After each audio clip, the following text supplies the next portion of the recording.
Hi everybody, welcome back to Learn Fiore. Today's video is the recording of a live online class, so we'll have a lot of slides.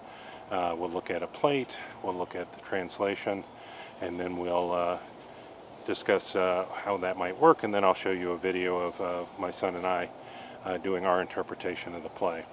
Our video today will cover the second quarter of the dagger section. If you would like to see our video on the first quarter of the dagger section, the link is up here.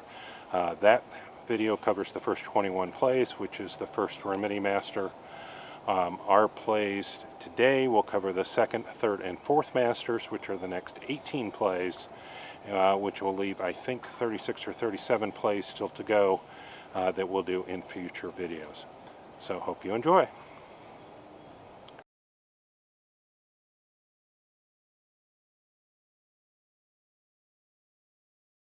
All right, so thanks everybody for joining me, and this is my class on Fiore's Guide to Getting Close to Your Friend. It is the second of probably 4 classes on medieval dagger plays from his manual. If you want to know more about me, the QR code there at the bottom is a link to my Linktree page, and it has links to my YouTube channel and my web pages and all kinds of stuff. So the class slides and videos are available on both the Learn Fiore and the baronlloyd.org sites. And at the moment, what you can get are these slides with stills of the video because it's a PDF. And you can also get a private link to a YouTube recording of the plays I'm going to show without the slides. And I did that just in case we have bandwidth issues and the plays, as I'm trying to present them and show them in the slides, if they start glitching or you can't see them very well, you can follow that link and try to look at the plays in 4K on your own bandwidth. This recording that I'm making will be posted and linked in a few days, and I'll probably send you an email with that link once it's on. So this QR code will take you to those notes. And I will repeat at least one of the QR codes at the end on the end slide. So let me start off by talking about gear and safety. There are a variety of dagger simulators that are available. You can see I've got 3 on the picture on the right. I've got my fencing dagger, that's a darkwood dagger, and then I've got 2 different daggers from Cold Steel. I like the rondelle dagger, which has the triangular cross section. It's the bottom one on that picture. It has been forever $12. The last week or two, it has been $6 on Amazon, although today it is showing as not available. So I bought 4 more of them about a week ago in order to teach class at Penzic this summer. And I'm sorry if I took the last of the $6 ones, but check back and perhaps you can get one as well. I very strongly suggest wearing eye protection when you are trying this, even in slow practice, because there are lots of strikes at the face. The first time we taught this, a related dagger class at an in-person university, I accidentally hit my partner in the eye with the round tip of the rondelle. It was very, very light. It didn't cause any physical damage, but it stung. And I have heard worse stories about people doing dagger plays at HMA events. So please wear eye protection. It's very important. And when I teach this at Penzic this summer, I will probably require eye protection. Doesn't have to be complex. I have some painting safety glasses, shop safety glasses that do the trick. And you'll see my son wearing them in the videos that we'll show in a moment. When we are doing grappling, our choice at our practice is we don't use our thumbs because that will make it hopefully easier for someone to escape from a twist that could cause injury. And we recognize that if we were actually doing it with the intent to cause injury, we would want to use our thumbs to have a better grip. So that's the reason we're not doing it. And because most of these plays have some grappling, most of them are not SCA appropriate on any of the current rule sets and playing fields. Although there are some grappling experiments taking place. People have gotten authorized in it at the last Penzic. I am not certain of what their rules are, so some of that may allow this kind of play. So let me cite my sources. I have 2 main sources. All of the images come from the Getty Museum, and there is a link to that. And the translations are by Colin Hatcher, and he has made those available in two ways.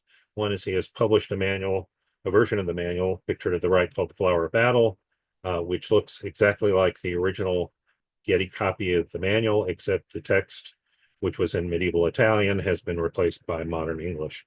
Or you can also read his translation at the Wikton Hour website with the link given there. Various photos and video are from our Learn Fiore .org website, where we have taught this pieces of this before. And then the new videos that we'll see were shot in my front yard with my son 3 weeks ago or so.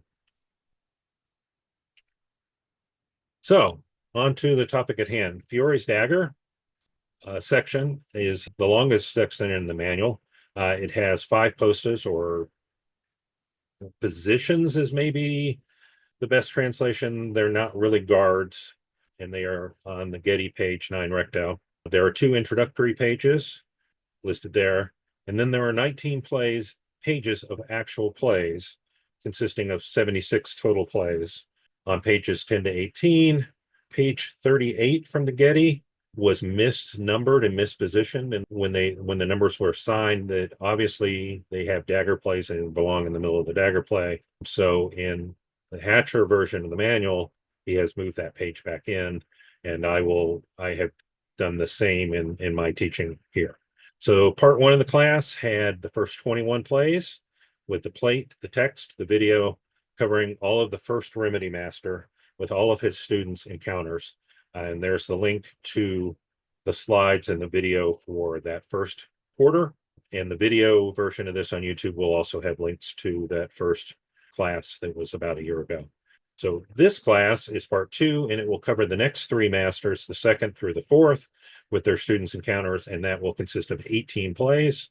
We may or may not get all the way through that, depending on how much discussion we have, but that's the plan. And then 37 plays remain in the dagger section that I haven't taught yet. And then after that, there's 2¼ pages of dagger versus sword plays. Let me introduce a little bit of how his plates are set up. Each play is introduced by a master who has a basic concept, and that master is wearing a gold coronet. And then variations and options are demonstrated by a scholar who's wearing a gold garter. The master or the scholar is demonstrating the winning action, and the unadorned person is the poor victim. In the videos, I'm wearing my baronial coronet throughout to represent both the master and the scholar. I'm not swapping in a garter or taking off my coronet. But that's why I'm doing that, just to indicate to you a visual cue of this is the player who's supposed to be winning the fight and is performing the action at hand. So let's get started. We're going to start with plate 22 of the dagger section, which is on page 13, and it's the 2nd Remedy Master. And here you can see a picture of high-res zoom in of the plate, and then the translation of the plate is I play with my arms crossed and can make all the remedies that were previously shown. And if we were both armored, you could not make a better cover. No other crowned dagger remedy master makes a stronger cover than I, for I can play both to the right and to the left, and I can cross from both underneath and from above. Okay? So here's the video of me trying to do this side by side with the plate, so you can maybe establish how well I'm doing. Okay, so I can parry in any direction I want with my hands crossed like this. As the text says, it's better if this is an armor. So I'm not going to get cut doing this. But I cut the left and the right, up, down, whatever makes sense. I've got a lot of authority and cover here with both hands. Okay, that make sense to people? Anybody have any questions or comments? All right, we'll keep going. So the next plate is the counter to the 2nd Remedy Master. So you've just seen me do this. Now we've switched sides. The master now actually has a coronet and a garter, is the one with the dagger, and he's attacking someone who's attempting that defense that I just demonstrated. And the text says, I counter the dagger remedy master who made the cross before me, so that he will not be able to cause me any problems with his crossing. I will quickly give a I will give a push to his elbow to make him turn, and then I will quickly strike him. In each of these texts, I am highlighting in gold the actual action that the master is describing to emphasize that, but I'm going to read the flavor text and context as well. All right, so here's me attempting to do this. We've switched sides. I'm now on the right. He's attempting this defense. All right, the next play is the counter. I stab, he comes up with a parry. I find his elbow and push it out of the way. And now I can stab him wherever I want. Okay, pause for a moment. Anybody have any thoughts? Make sense? We will get to some in a few minutes that are a little less clear. Yeah. All right. The next plate is plate 24, which is student.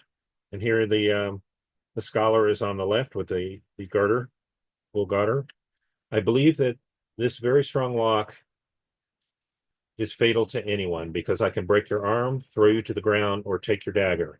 I can also hold you bound in the upper bind, and as a result of these four things, you will be unable to get away. All right, here's a play of us trying this. For the first student, it seems to us that it makes more sense to have the arms cross the other way because that you end up with the left arm on top and the right arm on the bottom, something like this. Okay, I'm going to grab my own hand, and now I can throw him with just the arms, or I can get my leg behind him and use that leg trip to aid my throw, as shown in the picture. Okay, that makes sense to people. You want to see it again? Let me play it one more time. For the first student, it seems to us that it makes more sense to have the arms cross the other way because that you end up with the left arm on top and the right arm on the bottom, something like this. Okay, I'm going to grab my own hand, and now I can throw him with just the arms, or I can get my leg behind him and use that leg trip to aid my throw, as shown in the picture. Okay. I have a comment here. Go ahead. Looks like he's executing I think this one's a key lock on his arm. So shouldn't it be more of a wrist grab, not a hand grab? Yeah, if you can. Okay. We had difficulty with our arm lengths and the angle getting things so that I could grab the wrist. Okay. Yeah. So that's definitely a difference between what is pictured. Let's see if I can still frame this and what I ended up with.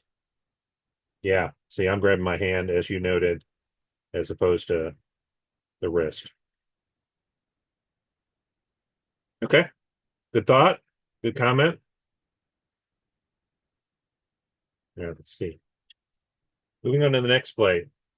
Play 25, counter to the student. I know a counter to the previous play, and with this grapple, I will counter all four of the plays he said he could do before me. And as soon as he sees me, I will throw him to the ground, for this grapple is strong and fierce. All right, we switch sides again. I have my cornet on the right. All right, now here's the counter to that play. So we've switched positions. I'm now the student, and he's the actor. So I'm going to stab. He's going to bind his hand. Now I'm going to grab my own dagger and double up and maybe lean out a little bit in order to get the leverage. As he's trying to throw me, I'm able to still stab him because I have better alignment of my muscles than he does. All right, that makes sense. A little hard to see behind his head.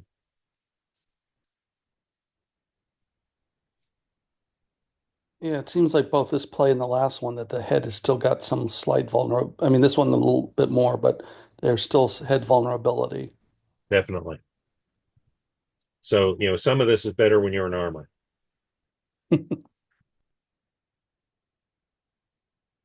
You still have one person with a dagger and the other person without. Now, Fiore says if he wants a dagger, he'll take yours, but still, you've got to deal with it and respect it.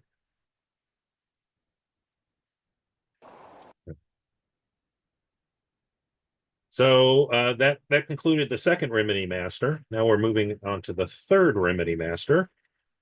Here begin the plays of the reverse strikes, through which countless men have lost their lives, and the plays of my scholars will follow, demonstrating the cover made with the right hand. This play depicted is easy to do, and in this way I will throw this man into the ground. All right, I think this is one of a couple of plays where I will show you a couple of different variations, and we can evaluate which makes more sense. I think this way we just tried a couple of variations of the gentleman with the dagger, how he was holding the dagger. All right, now we're moving to the third Remedy Master, which is a set of plays with a reverse stab. It's a little unclear from the picture. We're having a discussion on how the dagger is being held. So we'll show it to you both ways, and you can evaluate which you think is correct based on the drawing and what makes more sense. So the basic idea is he's throwing kind of a stab behind him like this, right? However it works. In this case, he's still holding his hand in the ice pick style like we were doing for all the other plays. And the master blocks the shot, steps in, and does a throw, something like this. All right, now we'll show you the other grip. Play works exactly the same, but his arm ends up a little bit different. I still get the parry, still get the hand, and still get a removal. All right, here's a third take on that grip. He's just going to do a low stab at me. I'm going to do the parry and step in, and this still works, still gets us a similar end point on the picture. I'm not actually going to throw him to the ground. That's why we're not getting quite as far as the picture indicates. The next play is the first student. With this play, I will drive you into the ground, and I could not make a safer throw being armored. But even without armor, there is nothing you can do. And even if you were strong and powerful, I would still be able to do this to you. First student shows a variation on this. Rather than stopping quite so shallow, I'm going to commit a lot more. I'm going to move around him, and I'm going to throw him in kind of a headlock and try to drop him to the ground. It does comment that this works better in armor, but it should work fine without armor as well. So similar step, I'm going to step in, grab, and then kind of try to put my knee in his back and try to drop him to the ground. And similar to the earlier comment about the arm bind, I'm not getting as far around with my right arm as is in the picture, but I'm achieving something very similar, just from a slightly different position. Any other comments? Yeah, with this one though, your son there would have the ability possibly to strike at the hip.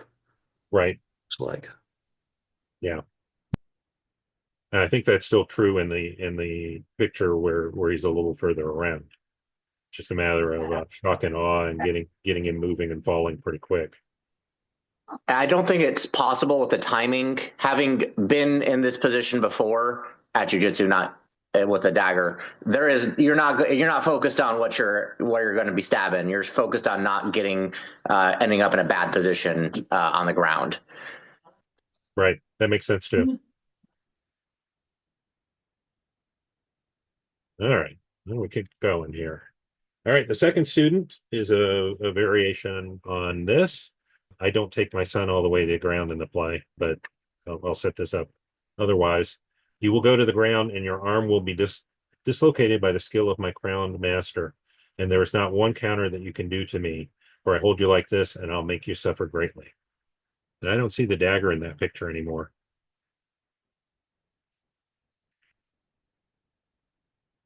Does a similar stab, but now he's going to grab the arm, he's going to push on the shoulder, and going to put the guy down this way. Same idea, slightly different implementation of which way you're doing the throw and how you line up. Maybe not shoulder, maybe upper arm, maybe even elbow. Depends on how far you can get around to make that push and that throw. I see a lot of emphasis here on thumb grips instead of thumbless grips. I don't know if that's just a modernism in modern grappling? Because a thumb grip is more vulnerable than a thumbless grip, just generally. Okay. I don't know if you have any thoughts about that. Yeah, I think he's generally depicting thumbed grips. Um, and I'm typically trying to avoid doing that just for safety so that he can escape if I do something bad or if I get off balance. Makes it easier for him to get away.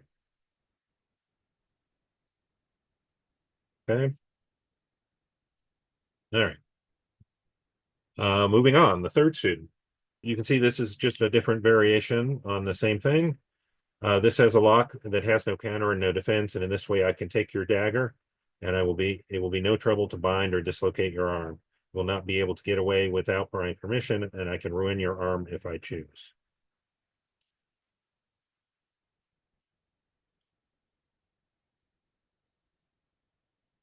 Student is another variation here. Instead of doing a shove on the shoulder, I'm just going to do an arm bind. And the notes say that that's going to make him release the weapon. So he comes at me. I do here. I do an arm bind. Okay. I don't want it. So it was a little hard to see what I did behind him with my arm in his shoulder blade, my elbow in his shoulder blade, but I think we were pretty good at matching what was going on in the picture. So you weren't doing a straight arm lock, a straight arm bar there. You were doing a something else, like Right. not clear from the picture. It's not clear to me what exactly is going on. Right. There's a little more of a twist, I think, than an arm bar because otherwise his elbow has already been broken in the picture. And I think that's what we ended up with. Let's see if I can. I do here, I do an arm bind. Okay. All right. I guess what I did was more close to an arm bind. I didn't rotate his hand or twist it as was shown in the picture. Instead of putting them inside of like this looks like it's almost to a Kimura, but not quite all the way there. Just without the figure four grip, it's kind of strange. His arm must be broken. It must be what's going on here. Otherwise, this doesn't make any sense. Okay, I'll buy that. Obviously, I didn't want to break my son's arm. Well, that's fair. We're not here to break each other, right? Right. All right, moving on to plate 30, which is the fourth student of the third master, or second master for the day, but the third master in the book. And the text says, "You will lose your dagger by the way I hold you, and after taking your dagger, I can bind you and make you suffer in the lower lock, which is one of the key binds in which I will use on you. And whoever is put into this lock cannot escape because of the great pain and suffering they will be forced to endure." Oh, this one isn't all that different. It's still, arm in the back, elbow in the shoulder blade, arm holding the bar, but now it's at least ends up one-handed. The other hand is available to steal the dagger. Let's see if we did a good job of presenting this. So the fourth student is a continuation of the third student. Here I'm going to do the arm bind here, but now I'm going to rotate into the back a little bit more so that I'm behind him and shoving him more rather than on his shoulder. My elbow is in the center of his back. My forearm is across his back. I can have him grabbed if I want. He's not going anywhere.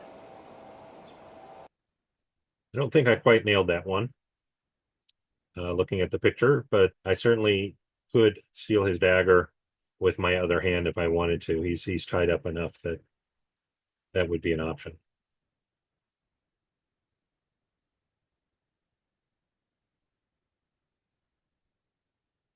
All right. So this one's a confusing picture. This one is called the lower lock, also known as the strong key. And from this bind, I can kill you, whether you are armored or unarmored, because from here I can strike you in all your most vulnerable places. No one can escape from this bind. And if you are put into it as depicted in the drawing, there you will remain enduring much pain and suffering. Now, in this case, we were looking at this plate out while we were filming, and it wasn't clear initially whose arm was which and where things were going. Where is this arm coming from? Is that his right arm? Is that his left arm? So I'm going to show you a couple of different takes on this, which I think start off more incorrect and become more correct as we work through it. So you'll see a process of us thinking it through and trying a couple of different things. So first one, this one is pretty wrong. We're doing the same kind of a bind, but I'm going to come over. I'm going to grab his elbow. Now I've got his arm trapped, and this arm is free to do mean things to him. I'm not sure exactly how this is hurting him, but he can't move out of it. And I'm also not twisting his dagger out of the way.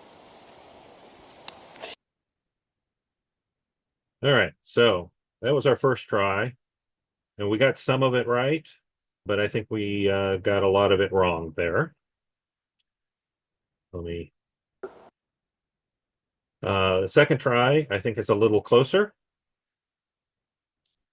All right, the fifth student is a little confusing. The image it's a little hard to tell whose arm is which. It looks like an AI image where we may have an extra arm, but I think we figured it out. It took us a number of tries. We may have shown you a couple of our inaccurate results, so I think we've got it now. Let's see if we can do it again.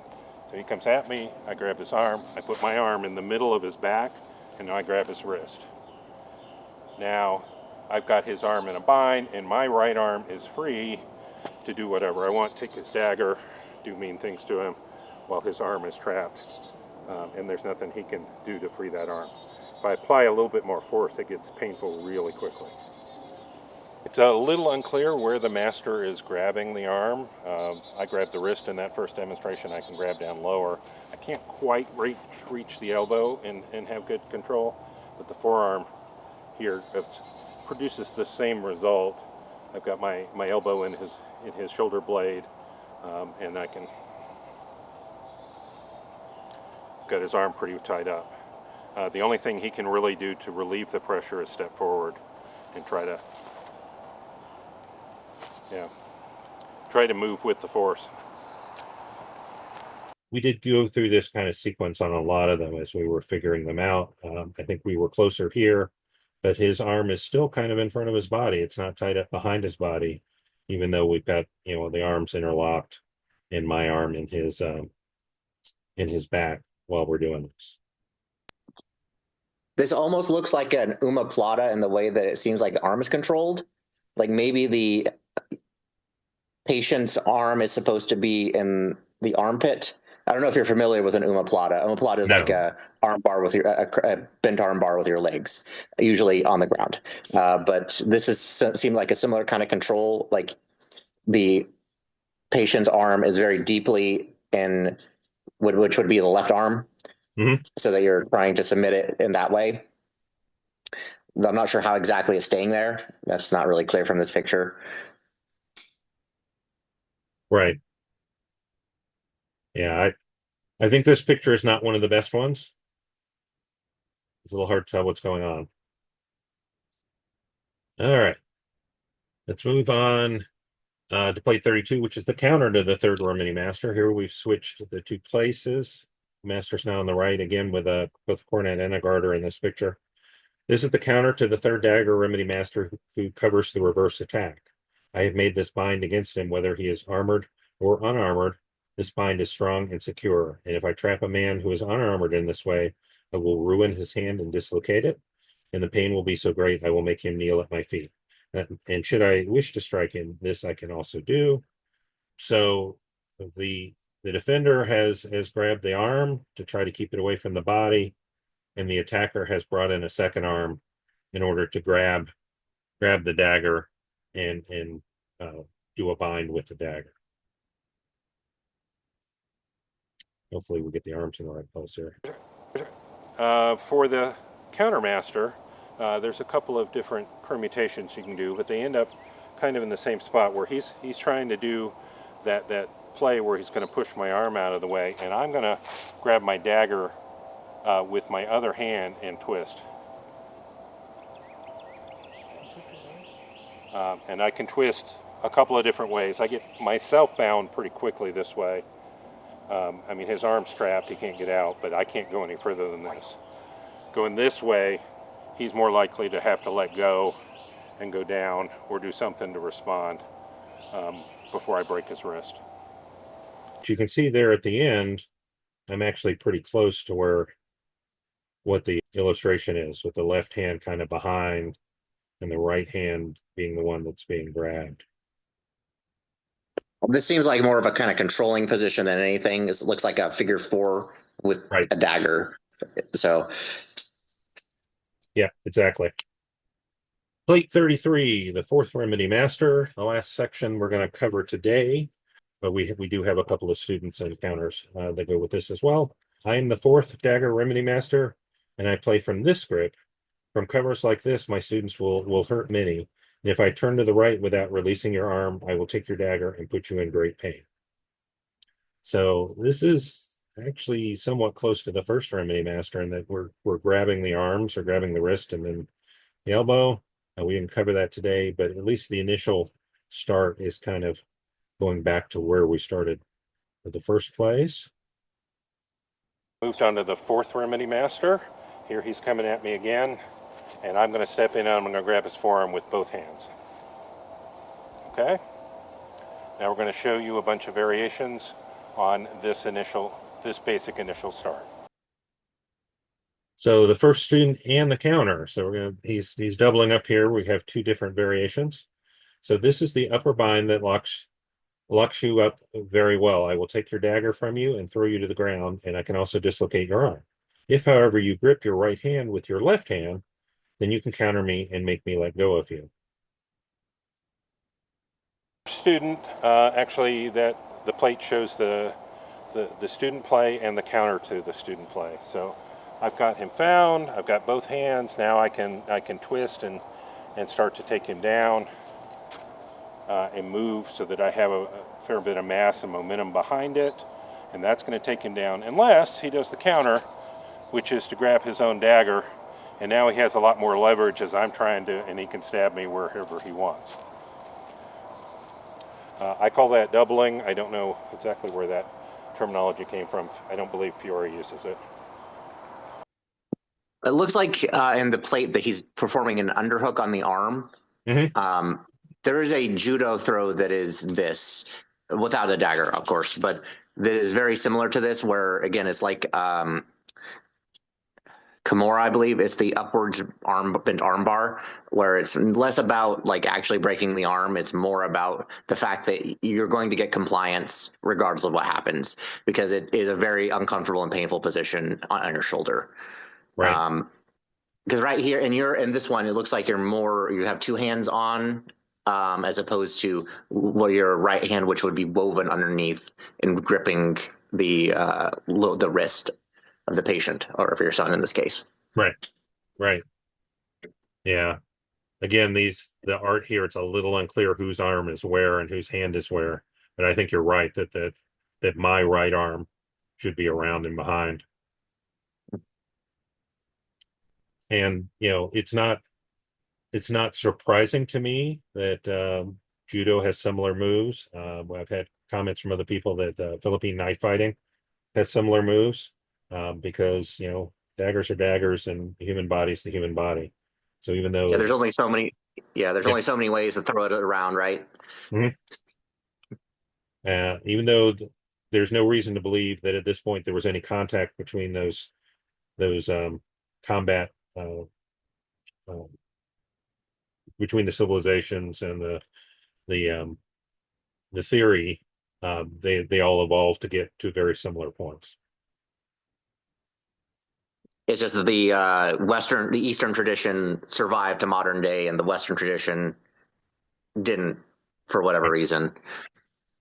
Or barely survived in the form of manuals rather than a continuous living history.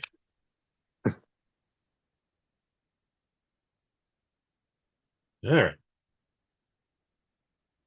So the second student in the counter. This is another upper bind that is very powerful, and with this I am certain to throw you to the ground. And if I wish, I can dislocate your arm counter me, your grip, you grip your right hand with your left hand, again, doubling. Then your grip will be strong and mine will be weak. The thing I didn't say at the beginning that's was less important is there are 4 different copies of Fiore that has survived. They're all different. And so in the Passani Dasi version, the scholar has reversed feet. The right foot is forward and behind as opposed to back. So, it's a little unclear if one is right, which one it is, or whether it matters, and both are valid and just variations on each other.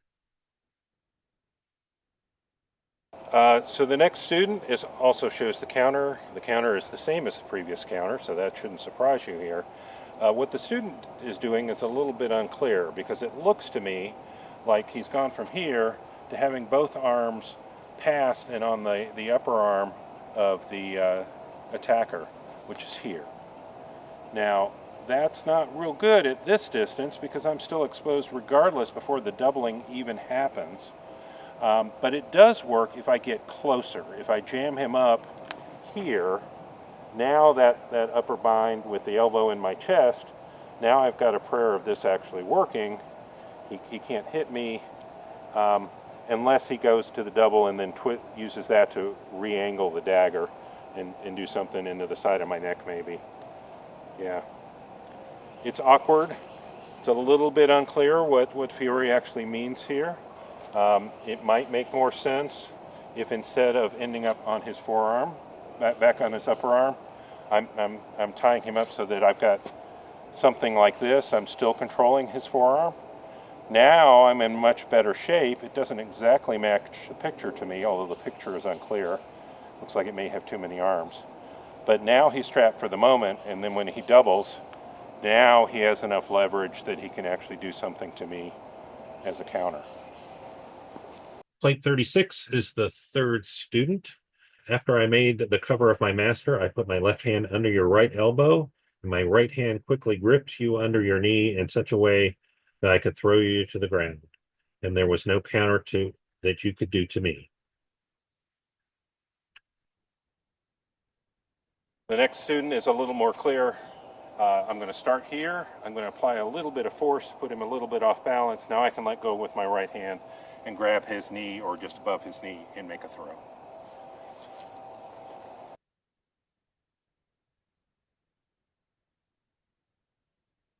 All right. Is he supposed to be falling in this picture? Like, it also doesn't look like looks like he's lost control of the dagger already. Yeah, I think he's toppling. This looks almost like a single leg, except the head isn't in the right place. The master's head isn't in the right place. For a single leg, you generally connect your hand more directly to the body, as opposed to here where they're very separated. Right. So I think he's intending to, make cover or make that dagger safe, relatively safe momentarily, putting him off balance and then grabbing the leg, rather than going directly to the torso, which would potentially leave the dagger in play. Right. So plate 37, we are skipping ahead to page number 38, unless you're reading the Hatcher version of the manual where he's moved the page back where it belongs. So if you're looking at a reproduction, you need to skip to page 38. And this is the 4th student. With my right hand, I will make a horizontal turn to your dagger, pushing it around close to your arm that I'm holding. And your dagger will be mine to control. And then I will deal with you as you deserve. All right, the 4th student now starts from that same master position, but now I'm going to use let go with my right hand, and I'm going to twist his dagger horizontally and then stab him with it or make him let go. So the 5th student, if I raise your dagger upwards close to your elbow, I will keep it in my hand and strike you for certain. But I need to make this play very quickly to make sure that you cannot counter me with your left hand.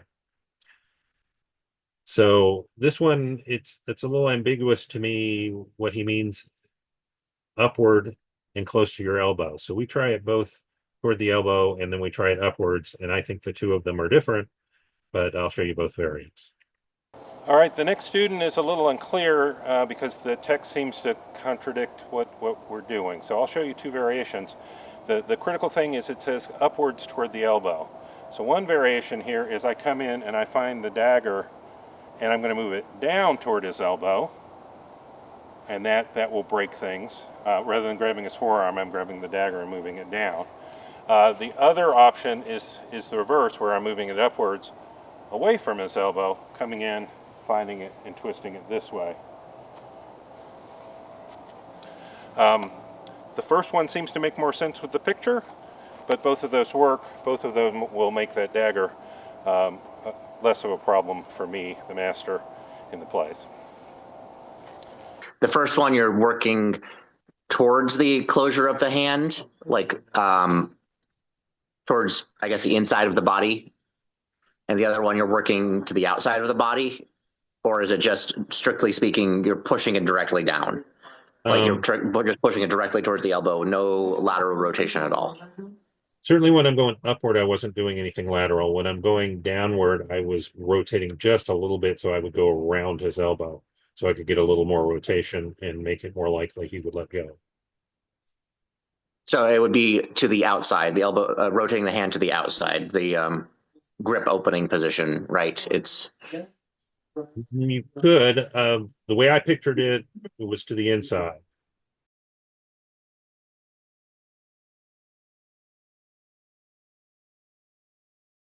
I moved it to the inside so that I could potentially stab him in the chest. Right. As opposed to just getting a disarmament. Right. Right.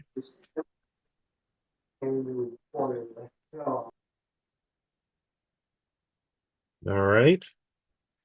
Almost done, and we're almost out of time. So we will get a couple more done here. Plate 39, still on page 38, is the counter to the fourth remedy master. I'm the counter remedy against the fourth dagger remedy master. Oops. And I counter all his plays that came before me. And with one quick wrench like this, I will ruin the student's hand and his master's too. That's nice. You can ruin two people's hands with one move. And if they are well armored, the ruin of their hands will be all the more certain. So this is very much like the twist, the two-handed dagger twist that we did earlier on the third remedy master. Our last play for today is a counter to all the previous plays. As the defender comes in and grabs my arm, I'm going to grab my own tip and use it to twist his wrists. I can do that either from the outside, or I think the picture actually depicts coming from the inside here. Although I'm binding myself up pretty quick doing this. I did manage to have video of coming both from the outside and from the inside. I think the picture shows my inside, his outside. Both work and get a little twisted up here pretty quick.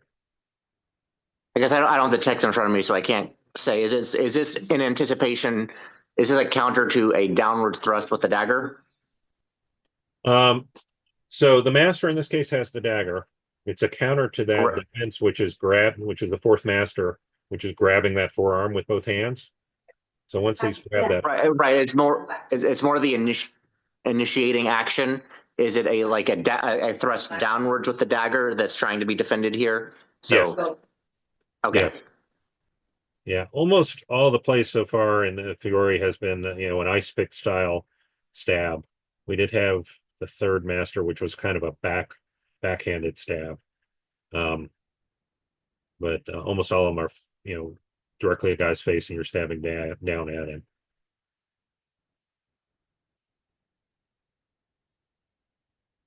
All right, let me draw some conclusions here.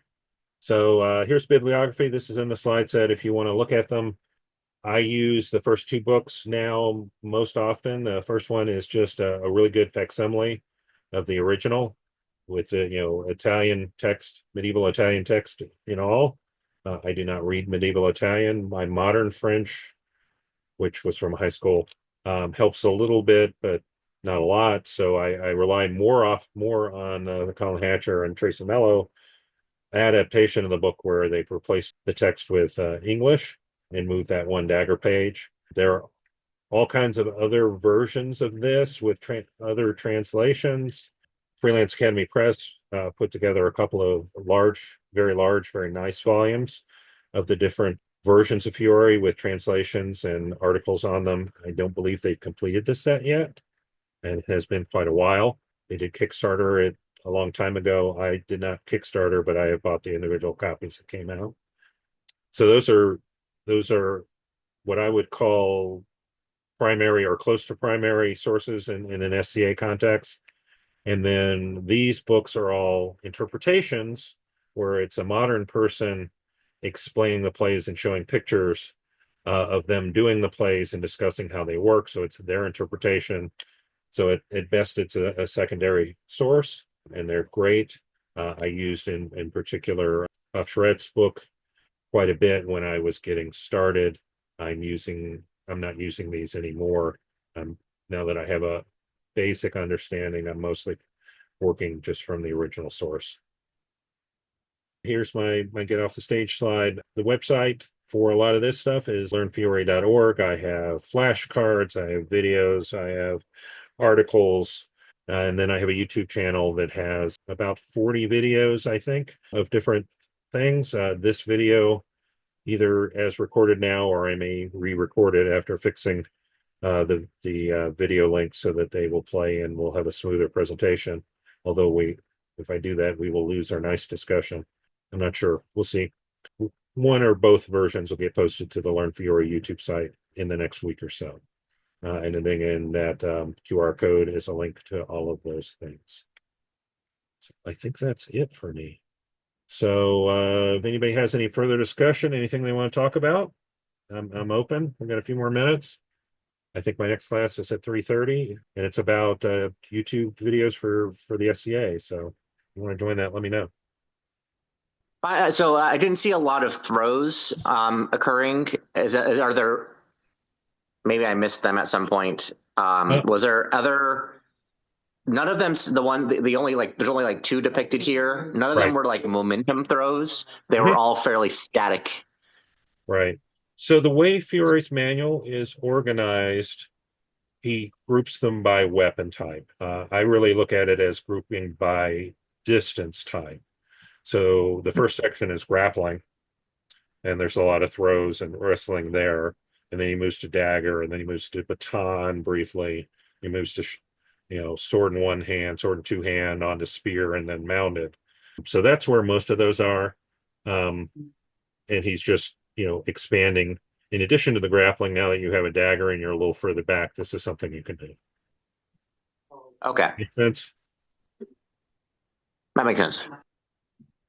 Well, that's neat. I think that answers my one question as well, which was it seemed like I thought your videos did a really good job showing how you go from a standing position to ending up where you are on the plate and maybe a touch after. But it did seem like a lot of them ended in situations where if you move ahead a split second, maybe you could have an arm drag or a takedown or move into a position for a throw or something like that. But you're saying if we go back in the manuals a couple, we can see maybe where those decision trees are. Is that right?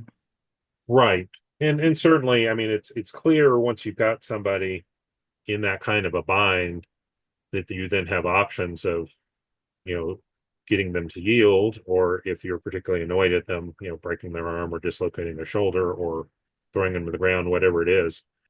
It also depends on how many friends they have standing nearby, what your choices are, but it gets you to the point where you are in control of the fight. Sure. Cool. Thanks so much.